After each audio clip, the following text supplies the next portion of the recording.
안녕하세요. 이장우입니다. 이번에는 세 번째 강의가 되겠습니다.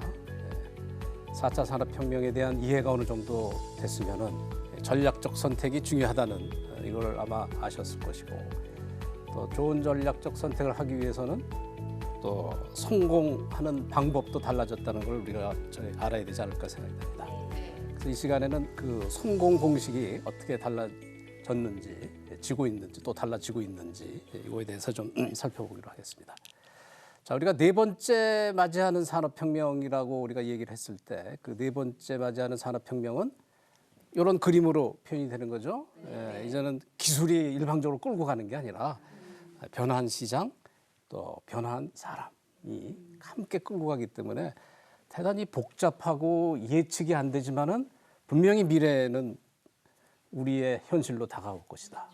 이렇게 좀 우리가 이해를 하는 것이 좋을 것 같고요. 그러다 보니까 이제 자본주의의 모습도 이제 달라지는 것이죠.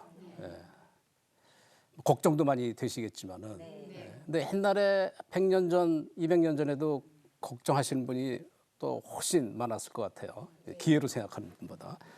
그렇게 해서 이제 만들어진 것이 그 산업화 또 정보화, 특히 이 자본주의를 포디즘이라고도 얘기해요.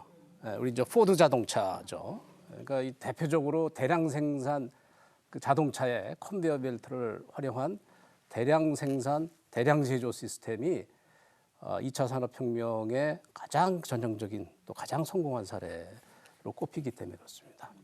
그래서 거기를 이루고 있는 모든 관리 방법, 사상, 철학을 하나로 묶어서 포디즘이라고 이제 표현을 하죠.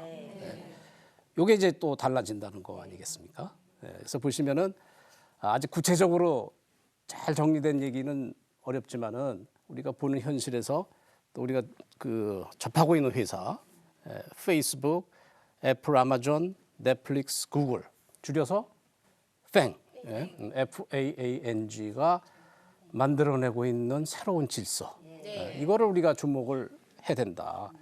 그중에 그 이 시간을 통해서 저희가 강조해야 될 가장 중요한 한 가지는 이 포디즘하고 다른 거. 보시면 뭐가 되겠습니까? 포디즘에는 한 사람밖에 없잖아요. 근데 여기는 여러 사람의 골목에서 놀다가 성공한 여러 사람들, 즉 X300의 비밀이죠. 300배의 대성공이 이제는 일반 개인한테 또 특정 국가, 특정 기업이 독점하는 대성공이 아니라 이제는 분산된 성공이죠. 그래서 누구라도 그 성공할 기회를 이제는 접할 수 있다. 그래서 누가 성공할지 모르니까 누구한테 잘해 주셔야 됩니다. 그래서 이 새로운 자본주의 질서의 가장 중요한 특징은 개인의 창의와 도전이, 이걸 이제 우리가 기업가 정신이고 또 요즘 뭐 스타트업이라고도 표현하는데, 하여튼 개인들의 도전이, 창의적 도전이 핵심 동력이고, 이 모든 큰 X300의 큰 비밀을 보면은 전부 개인 이름하고 같이 맞물려 있잖아요. 마크 주커버그, 브린과 래리 페이지, 스티브 잡스, 리드 헤이스팅스, 제프 베이조스라고 하는 개인들을 떠나서 성공을 얘기를 못 하고 있습니다. 그래서 이런 그 성공의 특징을 통해서 우리가 새로운 자본주의의 기회를 봅니다만은, 또 한편으로 여러분들이 우려하고 계신 부분도 분명히 존재하죠. 보시면은 승자 독식으로 글로벌 공룡 기업들이 갑자기 커져서 영향을 미치는 거, 일자리 줄어드는 거, 양극화가 심화되는 거, 또 우리가 배우고 있는 교육이 점점 더 쓸모가 좀 없어지는 거, 이게 심각하죠. 그다음에 국가 간의 보호무역주의로 충돌하는 가능성도 점점 커지고 있습니다. 이걸 극복해야 인류 문명이 또 새로운 기회를 만들어낼 수 있지 않을까, 이렇게 생각을 합니다. 근데 이제 한국의 현실에 대해서 좀 한번 볼까요? 뭐 우리가 제일 중요하지 않습니까? 근데 한국의 경제 문제 심각하다고 얘기를 하는데, 뭐 간단하게 우리가 볼 수 있어요. 이 그래프에서 보듯이 2011년서부터 우리의 GDP 성장률이 세계 평균을 계속 밑돌고 있고, 문제는 또 앞으로도 계속 밑돌 것 같다. 그럼 그 문제의 원인은 뭐냐? 두 가지 문제입니다. 1번 문제, 2번 문제. 1번 문제는 주력 산업이죠. 보시면은 이 경쟁력도 있고 세계적 시장 점유율도 크고 성장성도 좋은 이런 고성장 산업이 있는가에 비해서 이 지속적으로 수익을 내고 있는 사업들, 자동차, 조선 뭐 이런 사업들이 사양화되죠. 그래서 일자리가 많이 없어지고 있는데 이 주요 산업들의 그 사양화에 대한 대처, 위기 의식이 부족한 거죠. 그거를 우리는 그 회색 코뿔소의 문제다라고 생각돼요. 회색 코뿔소는 잘 보이잖아요. 어슬렁어슬렁 저기서 보이는데 나한테는 안 올 것 같아. 그러다가 어느 순간 있는지도 몰라. 그러니까 이거에 대처하기 위한 가장 중요한 방법은 지금은 위험하다. 코뿔소가 저기 있다라고 위기를 계속 외쳐야 되는데 사람들의 본성이나 조직의 타성이 우리는 위기 맨날 외쳤는데 뭐 잘 되겠지. 그게 제일 큰 문제라고 됩니다. 그 타성하고 싸워야지 되는 문제가 첫 번째 문제예요.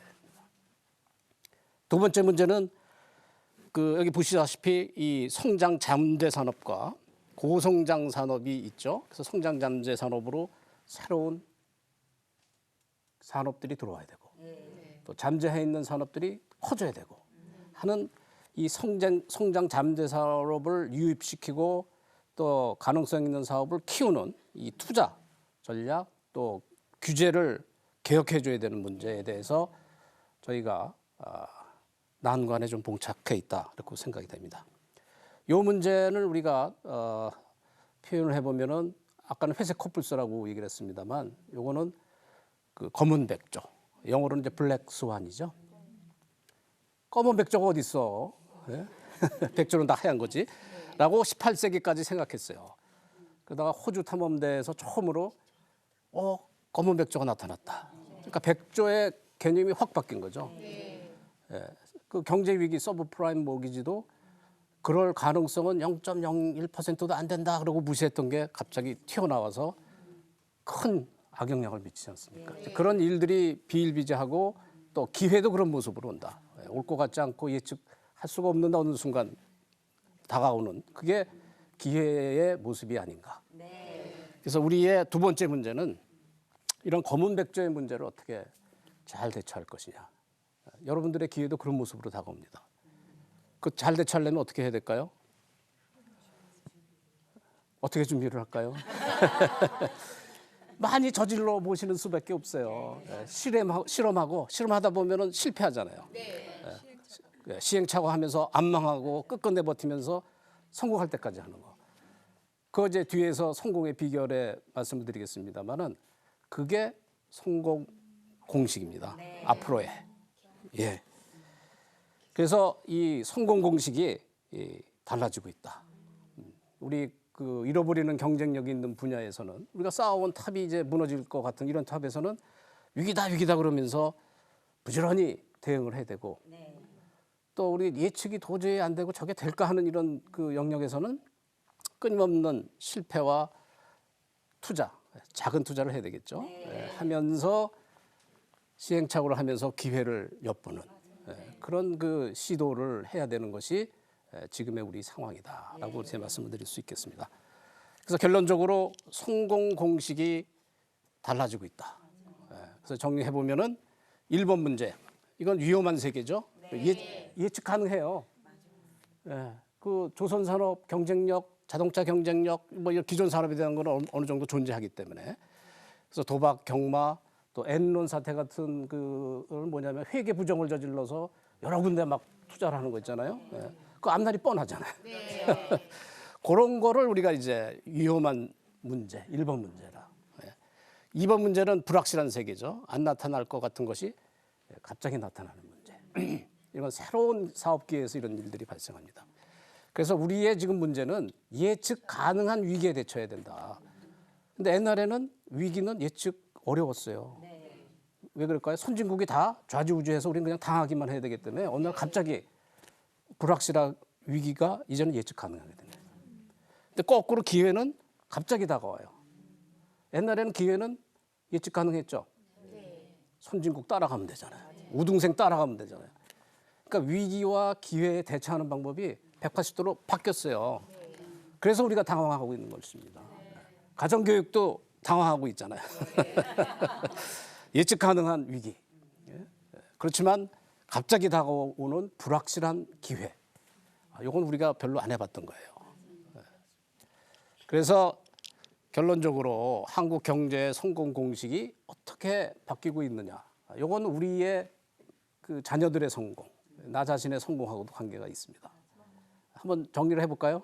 그래서 우리가 여태까지 했던 그 과거, 뭐 2차 산업혁명이 가장 큰 영향을 미친 것이죠. 예측 가능했어요, 우리 환경이.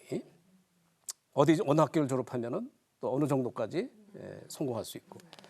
그리고 거기 안에서 목표는 계속해서 정진하는 거죠. 안정적인 개선에서 끊임없이 쌓아나가는 거. 그걸 우리가 추격형 학습혁신. 교과서를 놓고 우등생을 놓고 계속 배워가는 혁신이죠. 요거는 선택과 집중을 해서 그 끊임없이 투자해서 위치를 선점하고 역량을 쌓아가는 그런 식의 전략입니다. 그거 잘하는 사람을 추격자라고 부르죠. 여러분들이 추격자신가요? 여러분들은 이제 선도자가 되셔야 됩니다. 지금과 앞으로는 극한적 불확실성입니다. 예측 가능하지 않죠. 또 중요한 문제일수록 검은 백조, 블랙스완을 떠올리시면 돼요. 그래서 이때는 위험하지만 세상을 바꿔놓는 혁신, 그걸 우리 강한 혁신이라고 하죠. 그런 또 혁신 과정을 선도형 창발 혁신, 어느 날 갑자기 창발한다, 튀어나온다는 이런 혁신이죠. 여기서는 선택과 집중이 오히려 부작용을 일으키죠. 그거보다는 생존을 하면서 반복하는 겁니다. 그리고 이제 떠오르는 기회를 잡아내는 거. 그런 사람을 우리는 선도자라고 부르고 남이 안 하는 일을 하는 사람이라고 부르죠. 영어로는 first mover라고 그러죠. 그래서 우리는 선도자의 성공 공식을 따라야지 되는 그런 시대에 살고 있다. 이렇게 말씀드릴 수 있겠습니다. 그래서 이 경제 주체들이 정부, 기업 또 여러분들 다 마찬가지입니다만 새로운 성공 공식에 익숙해지기를 바라면서 세 번째 강의를 마치겠습니다. 감사합니다.